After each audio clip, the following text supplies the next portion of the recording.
I believe that our civilization is at a crossroads. Either we continue destroying each other, or we make the connection that the only chance we have to see the end of terrorism is to end extreme poverty.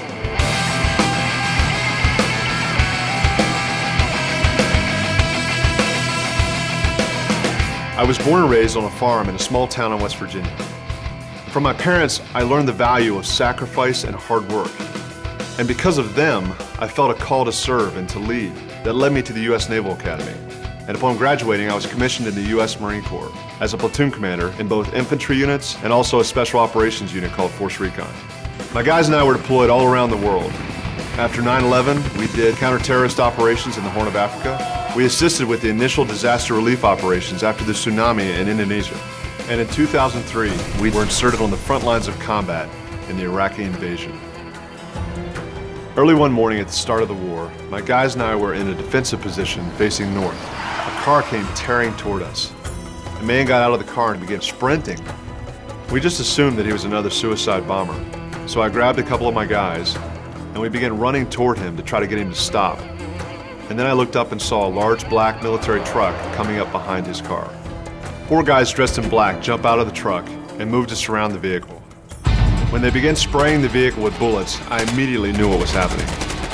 The Iraqi Special Forces had been coercing poor farmers to fight the Americans, and if they refused, they would rape and kill their wife and children. This man was coming to us for help.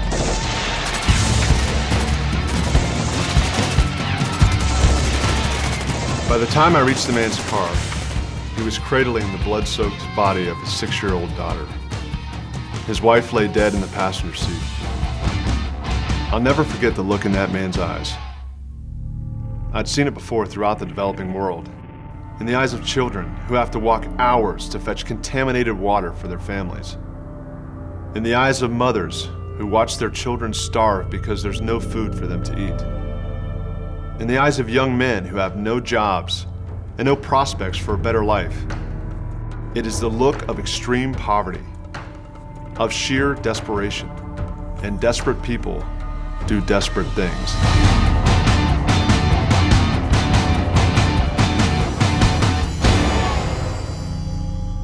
I lower my weapon to my side, which I never do, and I begin to weep with this man. I looked up to heaven and asked God, what can I do to help end this injustice? And in that moment, I came to a realization. There are bad people in this world, and there always will be. We need our armed forces to protect us from those people. And many of my friends have sacrificed their lives to do just that. But terrorists rely on an endless supply of desperate people living in extreme poverty with no other options in life. The only chance we have to see the end of terrorism is to end extreme poverty. After 7.5 years of service, I made one of the toughest choices I had ever made in my life: to leave my platoon, to leave my guys, and pursue this vision to create an organization to help end extreme poverty. I was admitted to the Stanford Graduate School of Business. I shared my vision with my classmates and professors, and everybody wanted in. I had several classmates performing research projects. My professors volunteered their expertise, and everybody donated their own money. Some Silicon Valley venture capitalists invested seed funding, and an incredible team of extremely talented people from around the world left their jobs to start Nuru International. Nuru is a new type of humanitarian organization that partners with rural communities in the developing world and other organizations to end extreme poverty together, one community at a time. We don't do handouts. Instead, through training and empowerment, we actually equip the poor to become answers to their own problems. I believe that our civilization is at a crossroads, but from what I've seen in the early success of Nuru, we can end extreme poverty in our lifetimes and give people everywhere the opportunity to live their lives with choices.